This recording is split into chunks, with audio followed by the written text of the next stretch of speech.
আসসালামু আলাইকুম এভরিওয়ান। আজকে আমি এবং আমার প্রেমিক পুরুষ মিলে তৈরি করে ফেললাম বিকেলের নাস্তা বানাতে বানাতে আমাদের হয়ে গেল সন্ধ্যা। তাই বিকেলের নাস্তা হয়ে গেল সন্ধ্যার নাস্তা। তাহলে চলুন হয়ে যায় বিজি ফর ইজি নাস্তা রেসিপি। প্রথমেই আমরা ময়দা নিয়ে যুদ্ধ শুরু করব। যুদ্ধ করা শেষ হওয়ার পরে আমরা দেখব ময়দার পরিমাণ বেশি নাকি কম। কম হলে বাড়াবো, বেশি হলে কমিয়ে দিব। তারপর দিয়ে দিব তেল। পরিমাণ মতো তেল নেওয়ার পরে আমরা এটাকে ভালোভাবে নেড়েচেড়ে নিব। নেড়েচেড়ে নেওয়ার পরে যখন এরকম গোল আলুর মতো হবে তখন আস্তে আস্তে পানি দিয়ে এটাকে মরতেই থাকবো। মরতে একটা আটার রুটির মতো করে ফেলতে হবে। আটার কাইয়ের মতো করে ফেলতে হবে।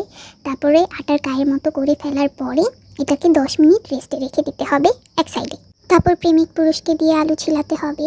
3টা আলু নিয়ে নিয়েছি, আপনারা চাইলে আরও বেশি নিতে পারেন। তারপর এটাকে কুচি কুচি করে কেটে নিতে হবে। কুচি তারপরে কুচি করে কাটার পরে এটাকে এক সাইডে একটা বাটিতে উঠিয়ে রাখতে হবে। তারপরে নিয়ে নিতে হবে 2টি পেঁয়াজ ছিলে। তারপরে এটাকে কুচি করে কেটে নিতে হবে। তারপরে নিয়ে নিতে হবে একটি পাতিল। চুলায় পাতিল গরম বসিয়ে সেখানে তেল দিতে হবে। তারপর দিতে হবে রসুন বাটা। আদা বাটা আমাদের কাছে ছিল না, তাই আমরা স্কিপ করেছি, আপনারা চাইলে দিতে পারেন, মজা হবে। তারপরে দিতে হবে পেঁয়াজ কুচি, যেটা কুচি করে রাখা হয়েছিল। তারপরে দিতে হবে হলুদের গুঁড়া, মরিচের গুঁড়া, ধনিয়ার গুঁড়া।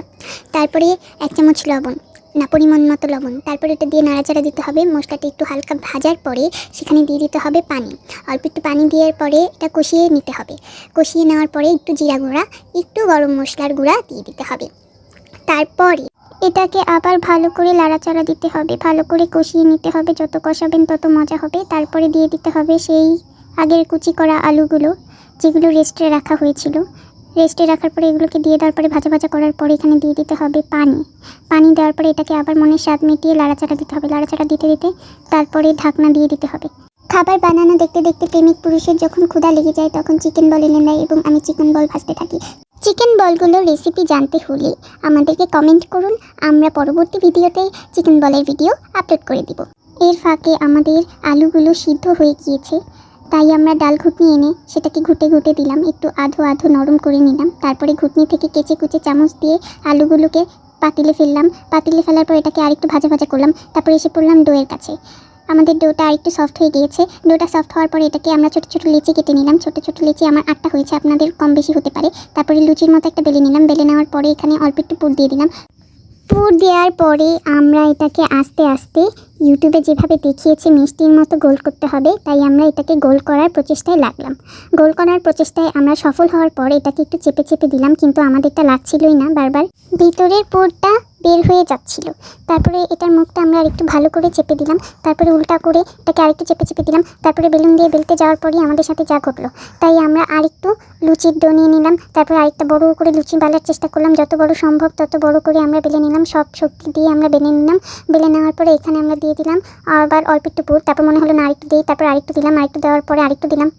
বারবার দেওয়ার পরে আবার গোল করলাম। গোল করে আবার একটা মিষ্টির মতো ডো বানালাম। তারপরে এটাকে এবার আমরা আর বেলবো না, এবার আমরা এটাকে হাত দিয়ে চেপে পুরির শেপ করে নিব। সুন্দর করে চেপে পুরির শেপ করে নিতে হবে। আবার এত বেশি চাপা যাবে না, যাতে আবার ভেজের মধ্যে লেগে যায়। তারপরে একটা কড়াই চুলায় গরম দিতে হবে তেল সহ। তারপর আমাদের মতো আপনারা একটা করেও ভাজতে পারেন, 2টা 3টা করেও ভাজতে পারেন। আমরা একটা করে ভেজে নিলাম। একটু হালকা ব্রাউন, প্রথমে ফুলবে না কিন্তু আস্তে আস্তে ফুলবে। হালকা ব্রাউন করে ভেজে নিব। এই যে আমাদের একটা পুরি ভাজা শেষ, আমাদের 8টা পুরি ভাজা শেষ। তারপর নিয়ে নিব আমরা ডিপের থেকে আস্ত একটি আম। তারপর এটিকে ছিলে নিব। ছিলে নেওয়ার পর এটিকে আমরা কেটে নিব। কেটে নেওয়ার পরে এটিকে আমরা ব্লেন্ডারে দিয়ে দিব। তারপরে দিয়ে দিব পরিমাণ মতো চিনি এবং বরফের টুকরা। তারপরে দিয়ে দিতে হবে পরিমাণ মতো পানি। এই জুসটির নাম হলো প্রেমিক ম্যাঙ্গো জুস, কারণ এই জুসটি আমার প্রেমিক পুরুষের রেসিপি। আমার প্রেমিক পুরুষ এই জুসটি নিজের হাতে বানিয়েছে, যদিও ব্লেন্ডার ইউজ করেছে, সম্পূর্ণ নিজের হাতে নয়, তবুও তারই রেসিপি। ঠান্ডা ম্যাঙ্গো জুসের সাথে পুরিগুলো খেতে অনেক মজা লাগে। তারপর পুরির জন্য আমরা বানিয়ে নিব মজাদার চাটনি, তেঁতুলের চাটনি। তেঁতুল নিয়ে নিলাম, তারপর নিলাম ধনিয়া গুঁড়া, তারপর নিলাম বিট লবণ, তারপরে পরিমাণ মতো চিলি ফ্লেক্স। নেওয়ার পরে মনে পড়লো চিনি দিতে হবে। তারপরে আমরা নিয়ে নিলাম চিনি নেওয়ার পরে আমরা দিয়ে দিলাম পানি দেওয়ার পরে চামচ দিয়ে নাড়লাম। তারপর ভাবলাম যে না, চামচ দিয়ে নাড়লে হবে না, তারপর হাত দিয়ে নাড়া শুরু করলাম। 3 আঙ্গুল দিয়ে আমার স্বামীর মতো নাড়তে হবে। তারপর দেখতে হবে 3 আঙ্গুল দিয়ে হয় না, তারপর 5 আঙ্গুল ইউজ করতে হবে। 5 আঙ্গুল ইউজ করার পরে এটাকে নাড়তে হবে। নাড়তে চামচ দিয়ে একটু টেস্ট করতে হবে। টেস্ট করার পর যখন ভালো না লাগবে তখন আরেকটু চিনি অ্যাড করতে হবে। চিনি অ্যাড করার পরে আবার একটু মাখিয়ে নিলাম। তারপরে গরম কচুরি বলেন, লুচি বলেন, পুরি বলেন, সেটাকে আমরা ছিঁড়ে চাটনি দিয়ে খাওয়া শুরু করলাম। অনেক মজা হয়েছিল, আপনারাও বাসায় ট্রাই করতে পারেন আমাদের মতো ধুনুর ফুনুর রেসিপি। যারা চাখোর নয় বা চা খেলে সমস্যা হয় তারা আমাদের মতো ম্যাঙ্গো জুস বানাতে পারেন। এখন আমরা বিদায় নিব। টাটা, বাই বাই, আল্লাহ হাফেজ, আসসালামু আলাইকুম।